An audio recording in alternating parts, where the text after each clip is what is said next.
What's up, guys? In this tutorial, I will show you how to download all your files from Google Drive at once. This is especially useful if you need to back up your data or transfer it to another service. Start by opening up your browser and navigating to account.google.com. This will take you to your Google account settings. Here, make sure to log in with your Google account whose Drive files you want to download. In your account settings, navigate to the Manage Your Data and Privacy section. This allows you to manage various aspects of your data within the Google services.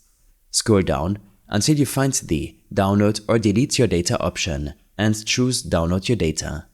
Click on Deselect All and then choose Drive from the list of options. Next, scroll down and select Next Step to proceed.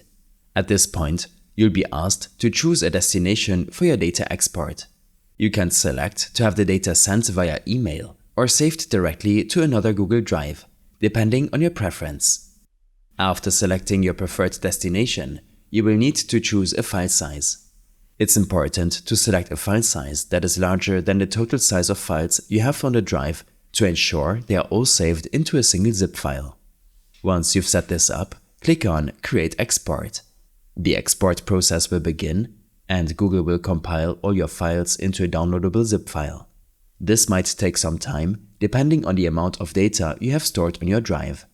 Google will notify you once the files are ready to download. After the process is complete, your files will be available in the format and destination you chose. You can then download the zip file to your computer or access it from the selected destination. I hope this helped you out. Leave a comment if you have any questions and see you in the next one.